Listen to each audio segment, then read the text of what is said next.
இடி சம்பல், இடி சம்பல் எங்கே பார்த்தாலும் இடி சம்பல். அதை எப்படி செய்கிறதுன்னு பார்ப்போமா? ஏன் செய்கிற முறையில் செஞ்சு காட்டுறேன். 3 ஜாமான் தாங்க தேவையான பொருள். நெத்திலி, வெங்காயம், சில்லி பாடி. தேவையான அளவு எடுத்து வச்சுக்கோங்க. சட்டியை வச்சுட்டு எண்ணெய் காயிற வரைக்கும் எண்ணெய் ஊற்றிட்டு கொஞ்சமாக எண்ணெய் ஊற்றிட்டு நல்லா காய விடுங்க. அடுத்து எண்ணெய் ஊற்றுனது காஞ்ச எண்ணெயில் நீங்கள் வெங்காயம், சில்லி படி வெட்டி வச்சதை போட்டு நல்லா வதக்கி எடுங்க. தும்புல் வராமல் பார்த்துக்குங்க.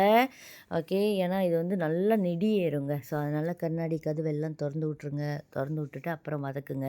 சில பேர் பொரிச்சு எடுப்பாங்க. நான் ஏன் பொரிச்சு எடுக்க மாட்டேன்னா, அது ஒரு மாதிரி எண்ணெய் கொத்துக்கும். ஸோ அதனால் நான் பொரிச்சு எடுக்க மாட்டேன். கொஞ்சமாக எண்ணெய் ஊற்றி வதக்கி தான் எடுப்பேன். ஏன்னா அப்பப்போ நம்ம சாப்பிட போகிறோன்றதுக்காக கொஞ்சமாக வதக்கி தான் நான் எடுப்பேன். அப்புறம் அது நல்லா பொன்னிறமாக ஆகிற வரைக்கும் வேணால் மூடி வச்சுக்கலாம். ஓகே, வேணால் மூடி வச்சுக்கோங்க. ஆனால் அப்பப்போ கிண்டி விட்டுக்கிட்டே இருங்க, இல்லைனா அடி பிடிச்சிரும். ஓகே, ஸோ மூடி வச்சுட்டு ஓகே, ஸோ நல்லா பொன்னிறமாச்சு. இப்போ இதை நேராக எடுத்து நான் இடிக்க போகிறேன் என்னோடய இடிக்கல்லில். ஓகே, ஸோ இடிக்கிறதுக்கு நீங்கள் டைரெக்டாக போட்டு வச்சிடலாம். அதுக்கப்புறம் ரெடியாக வச்சுக்கோங்க உங்களோட நெத்திலியை. ஏன்னா நம்ம செய்கிறது நெத்திலி இடி சம்பல் நல்லாயிருக்கும்.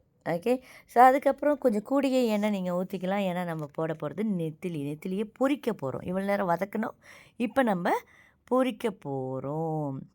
அதே சட்டியில் செஞ்சுக்கலாங்க. பார்த்திங்கன்னா இப்போ எண்ணெய் கொஞ்சம் கூட ஊற்றுவேன். ஏன்னா நான் பொரிக்க போகிறேன். ஓகே, ஆனால் நல்ல நெத்திலியாக பார்த்துங்க. ஆஞ்ச நெத்திலியாக, சுத்தமான நெத்திலியாக. எண்ணெய் இடிக்க போகிறோம். முள்ளுலாம் இருந்துச்சுனாக்கா தொண்டையில் குத்திக்கும். ஓகே, ஸோ நல்லா நெத்திலி பொரிஞ்சு வரணும்.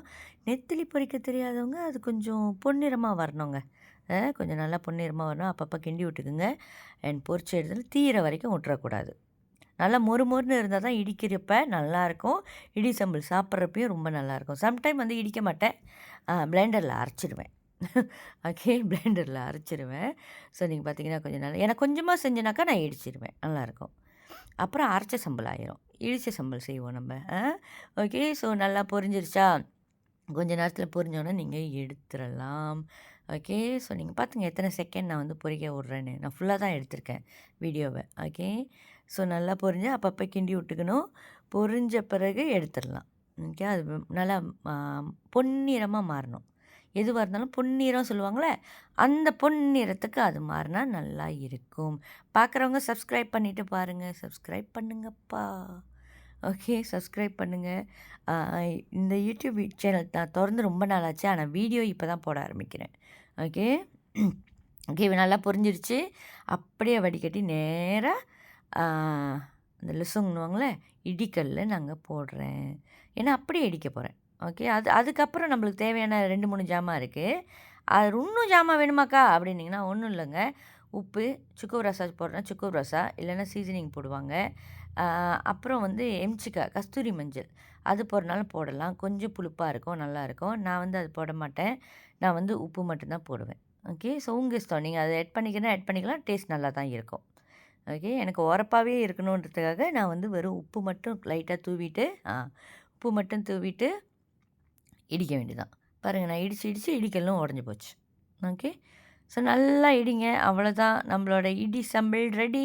இன்னும் நல்லா இடிக்கணும். ஓகே, இடித்து சோத்தில் வச்சு சாப்பிட்டா சும்மா அப்படி தாங்க இருக்கும். நல்லாயிருக்கும், சீரியஸ்லி நல்லாயிருக்கும். ட்ரை பண்ணி பாருங்கள். வெறும் சோறு முட்டை பொரித்து வச்சுட்டு, ஓகே, முட்டை பொரித்து வச்சுட்டு இந்த இடி சம்பலோடு வச்சு சாப்பிட்டு பாருங்கள், நல்லாயிருக்கும். நல்லா மெய்யாக இடிக்கணுங்க. ரொம்ப நல்லா மெய்யாக இடிக்கணும். அப்போ தான் இடி சம்பல் நல்லாயிருக்கும் நீங்கள் வச்சு சாப்பிட்றதுக்கு. ஸோ எண்ணெயாக பொரிச்சிருந்தோமா அது ரொம்ப எண்ணெயாக இருக்குங்க. ஸோ இப்போ பார்த்தீங்கன்னாக்கா அவ்வளோ எண்ணெயாக இருக்காது, நல்லாயிருக்கும். ஓகே, அந்த டெக்ஸ்சர் நல்லா வர வரைக்கும் நல்லா இடிக்கணும். ஏன்னா கை வலிக்கும். ஓகே, அதனால் நான் நிறையா செஞ்சேன்னா நான் நிறையா செஞ்சேன்னா யூஸ்வலி பிளெண்டரில் போட்டு பிளெண்ட் பண்ணிவிடுவேன். பார்த்தீங்களா, நல்லா மெய்யாக வந்துருச்சு. அந்தளவுக்கு இடிச்சிட்டேன் நான். ஓகே, நம்மளோட இடி சம்பல் ரெடி ஆயிருச்சு. ஸோ எடுத்து பாருங்கள், எடுத்து காட்டுறேன். இப்படி தான் இருக்கும் நம்மளோட இடி சம்பல். யாருக்கு வேணும் ட்ரை பண்ணி பாருங்கள்.